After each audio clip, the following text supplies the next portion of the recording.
আপোনালোক সকলোকে স্বাগতম জনালোঁ। আজি নতুন এটা ৰেচিপি লৈ আপোনালোকৰ ওচৰলৈ আহিছোঁ। বলকচোন পলম নকৰাকৈ মোৰ আখললৈ যাওঁ। আজি মই আপোনালোকলৈ লৈ আহিছোঁ হাৰিয়ালি চিকেনৰ এটা ৰেচিপি। ইয়াৰ কাৰণে মই লৈ লৈছোঁ এইফালে পুদিনা পাত, ধনিয়া পাত, জলকীয়া আৰু আদা নহৰু। এই আটাইখিনি এতিয়া মই মিক্সি বাতিটোত দি দিছোঁ। দি পেলাই এইখিনি এটা মই ধুনীয়া পেষ্ট বনাই ল'ম। আৰু কেনেকৈ আৰু কি কৰোঁ আপোনালোক সকলোকে দেখুৱাই যাম। চাই যাবচোন স্কিপ নকৰাকৈ।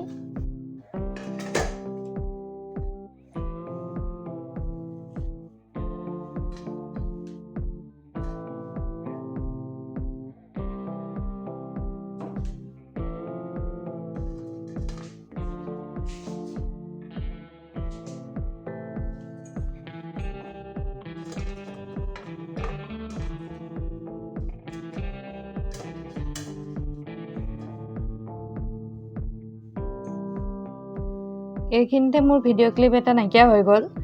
আৰু এতিয়া মই এই পেষ্টখিনিৰ লগতে অকণমান জিৰা গুড়ি, অকণমান ধনিয়া গুড়ি আৰু লগতে অকণমান জলকীয়া গুড়ি, নিমখ, হালধি সোৱাদ অনুসাৰে দি পেলাই ভালদৰে মই গোটেইখিনি মেৰিনেট কৰি দিছোঁ। ইয়াতে মাংসখিনিৰ লগতে মই আলুও দি দিছোঁ আৰু গোটেইখিনি মেৰিনেট কৰি অলপ সময়ৰ কাৰণে মই এতিয়া ৰাখি থৈ দিম।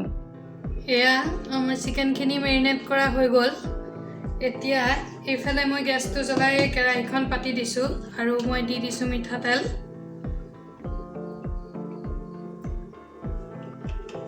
এতিয়া তেলখিনি গৰম হ'লে তাত মই দিম কেইটামান গোটা জিৰা। সেয়া মই গোটা জিৰা দি দিছোঁ আৰু লগতে দি দিছোঁ মই এনেকৈ স্লাইচ কৰি লোৱা পিঁয়াজ।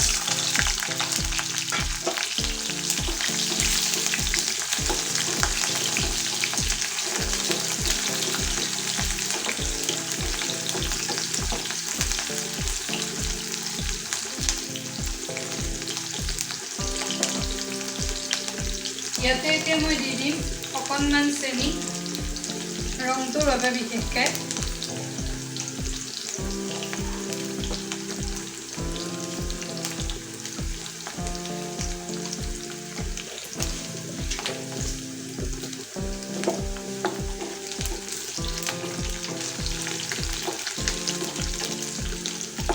আমি এতিয়া পিঁয়াজখিনি অকণমান ৰঙচুৱা হোৱালৈকে ভাজি ল'ম।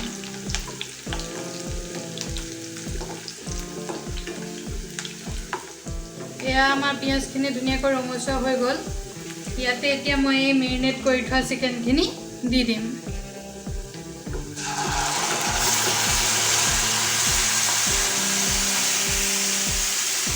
এতিয়া এই আটাইখিনি আমি ভালদৰে লৰাই দিম।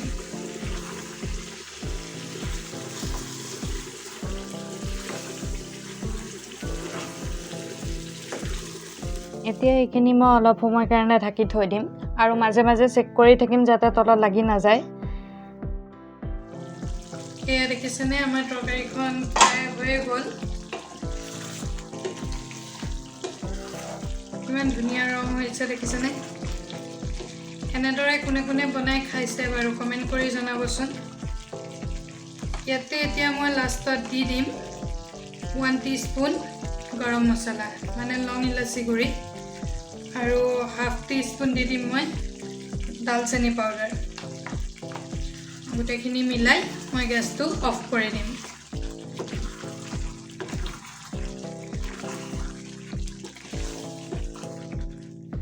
মাংসখন কেনেকুৱা লাগিছে বাৰু দেখি খাওঁ খাওঁ লাগিছেনে বাৰু? এনেদৰে যদি বনাই খোৱা নাই এবাৰ নিশ্চয় বনাই খাই চাব। খাবলৈ বিৰাটেই ধুনীয়া হয়। দেখিছেনে কি ধুনীয়াকৈ সিজি গৈছে।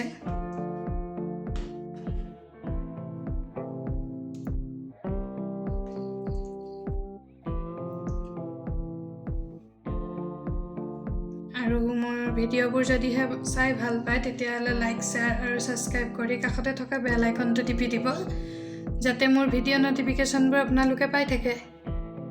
ধন্যবাদ।